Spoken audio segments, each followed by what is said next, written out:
SLBC వద్ద కొనసాగుతున్న సహాయక చర్యల్లో నేడు పురోగతి కనిపించింది. టన్నెల్ కూలిపోయిన ప్రదేశం వద్ద మానవ అవశేషాలను గుర్తించారు. సొరంగంలో మరింత లోపలికి వెళ్లేందుకు రెస్క్యూ టీం ప్రయత్నిస్తుంది. అయితే టన్నెల్లో ఇరుక్కుపోయిన బోరింగ్ మిషన్ భాగాలు సహాయక చర్యలకు ప్రతిబంధకంగా మారాయి. దాంతో గ్యాస్ కట్టర్లతో మెషిన్ భాగాలు తొలగించేందుకు ప్రయత్నిస్తున్నారు.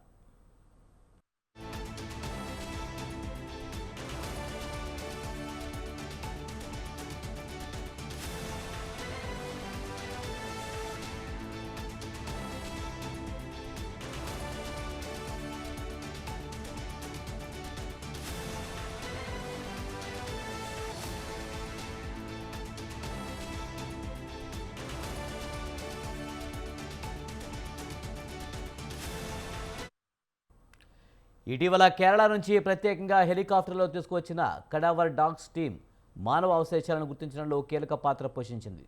కేరళ డాగ్స్ గుర్తించిన ప్రాంతాల్లో సిబ్బంది తవ్వకాలు జరుపుతున్నారు. ఇక దీనిపై మరింత సమాచారాన్ని మా కరెస్పాండెంట్ ప్రదీప్ అందిస్తారు. ప్రదీప్, ఎస్ఎల్బీసీ టన్నెల్లో పురోగతి కనిపిస్తున్నట్టు తెలుస్తుంది.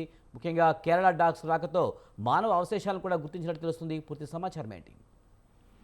విజయ్, ఏదైతే 16వ రోజు రెస్క్యూ ఆపరేషన్ ఏదైతే రెస్క్యూ బృందాలు అయితే పూర్తి స్థాయిలో నిర్వహిస్తున్నాయి. అయితే మరోవైపు ఏదైతే special disaster management special chief Arvind Kumar ఆధ్వర్యంలో ఈ రెస్క్యూ ఆపరేషన్ అయితే కొనసాగుతుంది. మరోవైపు జిల్లా కలెక్టర్ తో పాటు ఎస్పీ, తర్వాత జిల్లాకు సంబంధించిన అధికారులు, రాష్ట్రానికి సంబంధించిన అధికారులు కూడా అక్కడే ఉండి పరిస్థితిని ఎప్పటికప్పుడు పర్యవేక్షిస్తున్నటువంటి సందర్భం ఉంది. మరోవైపు నిన్న ఉత్తమ్ కుమార్ రెడ్డి కూడా ఏదైతే రెస్క్యూ ఆపరేషన్ బృందంతో సమీక్షా సమావేశం నిర్వహించి పలు సూచనలు అయితే చేశారు. మరోవైపు రోబోటిక్ ఏదైతే ఆపరేషన్ కూడా ఏదైతే రోబోల సాయం కూడా తీసుకోవాలంటూ కూడా సూచనలు చేశారు.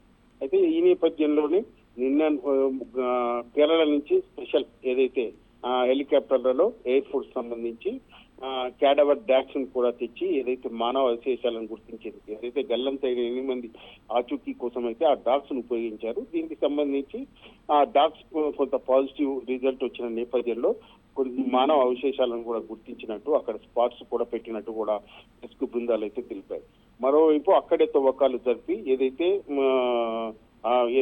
గల్లంతైన 8 మంది ఆచూకీ కొన్ని కనుగొంటామంటూ కూడా ఏదైతే రెస్క్యూ బృందాలు అయితే చెప్తున్నాయి. మరోవైపు ఏదైతే ఉబికి వస్తున్న వాటర్ ను మెగా కంపెనీకి చెందిన ప్రత్యేక మోటార్ల ద్వారా డీవాటరింగ్ చేస్తూ ఆ మట్టిని కూడా ఏదైతే కన్వేయర్ బెల్ట్ ద్వారా బయటికి కొడుతున్నట్టు నేపథ్యం. మరోవైపు టీపీఎం మిషన్ విడిభాగాలను లోకో ట్రైన్ లో బయటికి పంపిస్తున్నారు.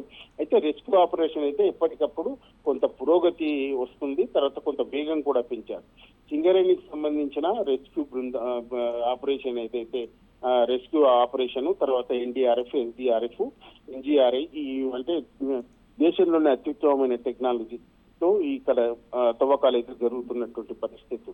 అయితే ఈ నిన్న కొంత వేగం పెంచిన నేపథ్యంలో ఈ రోజు కొన్ని గల్లంతైన 8 మందికి సంబంధించి ఒక మృతదేహాన్ని కూడా కనుగొన్నట్టు కూడా తెలుస్తా ఉంది. అయితే అది రెస్క్యూ బృందాలు అయితే ఇంకా ధృవీకరించడం లేదు. అయితే ప్రభుత్వం కూడా ఇంకా మేము సెట్ చేస్తున్నాం, ఈ 2-3 రోజుల్లోనే ఏదైతే గల్లంతైన 8 మంది ఆచూకీ కనుగొంటామంటూ కూడా చెప్పిన నేపథ్యంలో ఒకరి మృతదేహం అయితే గుర్తించినట్టు, అయితే అక్కడ ఏదైతే వీళ్ళు తవ్వుతున్న కొద్దీ కొంత దుర్వాసన కూడా వస్తున్నట్టు కూడా మనకు ఏదైతే తెలుస్తా ఉంది.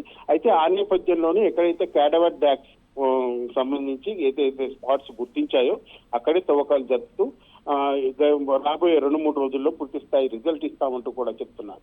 మరోవైపు ఏదైతే పేరుకుపోయిన మట్టిని యుద్ధ ప్రాతిపదికన అంటే ఈ ప్రైవేట్ ఏదైతే కన్వేయర్ బెల్ట్ ద్వారానే కాకుండా మరోవైపు ఏదైతే చిన్న జేసీబీల సాయంతో కూడా తవ్వకాలు జరిపి ఏదైతే మట్టిని జరిపే కార్యక్రమం కూడా నిర్విరామంగా కొనసాగుతుంది. అయితే డ్రిల్లింగ్ చేయాల్సి ఉన్నా కానీ ఆ డ్రిల్లింగ్ వల్ల ఆ వైబ్రేషన్ తో పైన కప్పు కూలే అవకాశం ఉన్న నేపథ్యంలో సెన్సిటివ్ కొంత సున్నితంగానే ఏదైతే వేగంగా పనులు అయితే ఏదైతే రెస్క్యూ ఆపరేషన్ అయితే కొనసాగుతుంది. అయితే పూర్తి స్థాయి రిజల్ట్ మాత్రం మరో 2-3 రోజుల్లోనే పూర్తి స్థాయి రిజల్ట్ ఇస్తామంటూ ఏదైతే గల్లంతైన 8 మంది ఆచూకీ కూడా కనుగొంటామంటూ కూడా చెప్తున్నటువంటి పరిస్థితి. మరోవైపు ఏదైతే గల్లంతైన 8 కుటుంబాలు కూడా పూర్తి ఆందోళనతో అయితే ఉన్నాయి. ఏదైతే 16 రోజులు గడుస్తున్నా తమ వారి ఆచూకీ తెలపకపోవడంతో కొంత ఆందోళన ఆవేదన వ్యక్తం చేస్తున్నటువంటి పరిస్థితి ఉంది. అయితే వారికి సంబంధించి ఇప్పటికే ప్రభుత్వం, రాష్ట్ర ప్రభుత్వ పరంగా కానీ కేంద్ర ప్రభుత్వ పరంగా కానీ ఆదుకుంటామని చెప్తున్న నేపథ్యంలో రెస్క్యూ బృందం అయితే పూర్తి స్థాయి వేగంగా ఏదైతే గల్లంతైన 8 మంది ఆచూకీ తర్వాత వారిని బయటికి తెచ్చేందుకైతే రెస్క్యూ ఆపరేషన్ కొనసాగుతుంది కూడా మనం చెప్పొచ్చు. Right, thank you Pradeep.